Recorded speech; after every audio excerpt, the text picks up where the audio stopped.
We had very low growth. We had very low and declining level of reserves. We had an unsustainable exchange rate policy and exchange rate at the time.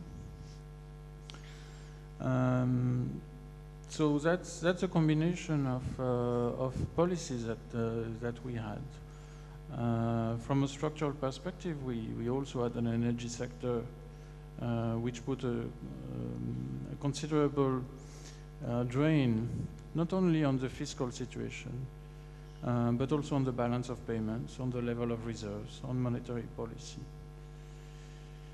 We had a financial sector at the time, before 2014, which essentially had only an apparent supervision. There was no proper supervision or modern supervision of the financial sector before 2014. So in this, essentially these 2 years since 2014, we have seen quite a lot of changes. Of course, some of these changes have been very difficult, and unwinding those imbalances is, of course, very painful, and especially in the context of a conflict which leads to a quite unique situation. And of course, the unwinding of those imbalances had a big impact also on the population. And just in 2015, the level of real wages declined by 18%. That's considerable. Now, why you can take a number of analogies, and it's pretty easy.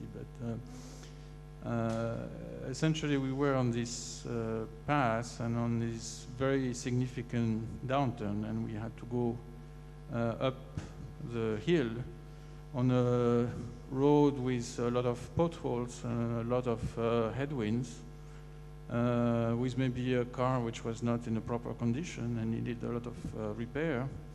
And also we, as international financial institutions and other partners, we sometimes had to step and push the car a little bit and step behind the car and help in this process.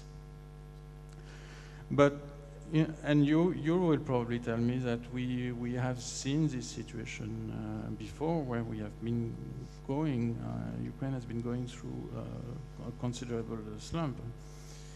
This, of course, this situation, this deep downturn happened before, but of course we had a unique combination of factors this time.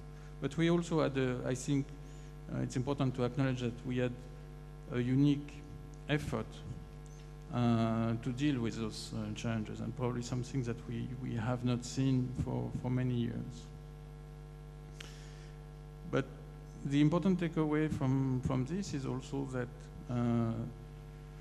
now that we are getting on the top of the hill, essentially, and we see some signs of recovery, not only in the economy, but we see some signs of stabilization in the financial system.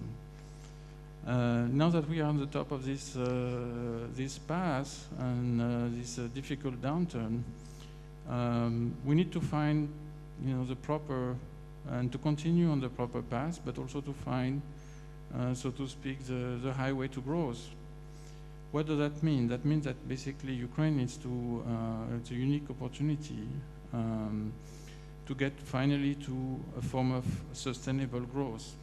What does sustainable growth means is that essentially we need not only relatively high growth, but a growth which doesn't lead the country to go into a permanent cycle of boom and bust that we have seen in the past. It also means that it's a growth which will need to give opportunities to all. And which would mean also a much less unequal development of the economy. That will mean essentially that we will need to see a lot more development of the small and medium enterprise sector and a few more areas. So that highway to growth is just doesn't only mean that you can go faster with your car, but it's also you can go in a safer way, and you can bring also more people on that road. Now, how do we get there? I think there will be a number of opportunities to discuss that, but we all know that there is a significant need to improve the business environment, and that goes primarily through an increased fight against corruption. We are still at the beginning of this process. We have some institutions which have been put in place.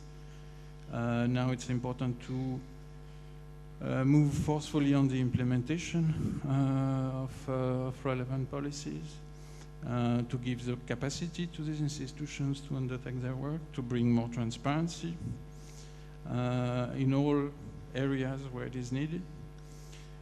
So that's the primary task and the main challenge, to make the Ukrainian economy a competitive economy. Thank you very much.